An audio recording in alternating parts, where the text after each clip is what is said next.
Hello every one. നമ്മുടെ പല്ലിൻ്റെ infection നമ്മുടെ ജനറൽ ഹെൽത്ത് ആയിട്ടൊരു ബന്ധമുണ്ട് നിങ്ങൾക്ക് അറിയാമായിരുന്നു. സോ നമ്മുടെ പല്ല് പറയുന്ന ടൂത്ത് സ്ട്രക്ചർ രണ്ട് പാർട്ടായിട്ടാണ് ഡിവൈഡ് ചെയ്യുന്നത്, ക്രൗണും റൂട്ട് സ്ട്രക്ചറായിട്ട്. ഇപ്പം നമുക്കൊരു പല്ലിന് കേട് വരുമ്പോൾ അത് ക്രൗൺ സ്ട്രക്ചറിനാണ് ആദ്യം എഫക്റ്റ് വരുന്നത്. ഈ ക്രൗൺ സ്ട്രക്ചറിന് കേട് വന്ന് അത് സ്പ്രെഡായി റൂട്ടിനടിയിൽ പോയി ഇരിക്കും.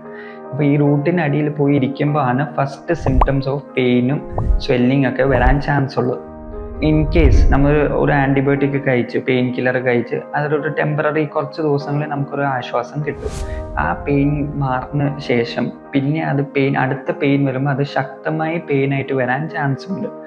ഈ ഇൻഫെക്ഷൻ ഇൻ കേസ് അൺട്രീറ്റഡ് ആയിട്ട് പോയാലും ഇത് നമ്മുടെ മോണയിൻ്റെ ബ്ലഡ് വെസൽസ് ആയിട്ട് സ്പ്രെഡ് ചെയ്ത് പല ബോഡി സ്ട്രക്ചറിലോട്ട് പോകാനും ചാൻസ് ഉണ്ട്. നമ്മുടെ പല്ലിൻ്റെ ഇൻഫെക്ഷൻ ഹാർട്ടായിട്ട് ബന്ധപ്പെട്ട് പ്രോബ്ലംസ് ഒക്കെ വരാൻ ചാൻസ് ഉണ്ട്, അല്ലെങ്കിൽ ബ്രെയിനായിട്ട് റിലേറ്റഡ് പ്രോബ്ലംസ് വരാൻ ചാൻസ് ഉണ്ട്, ലിവറായിട്ട് ബന്ധമുണ്ട്, ഇൻഫെക്റ്റീവ് എൻഡോകാർഡൈറ്റിസ് പല ഇഷ്യൂസ് ഒക്കെ വരാൻ ചാൻസ് ഉണ്ട്. സോ എപ്പോഴും നമ്മൾ ചിന്തിക്കുക, treatment first followed by medications.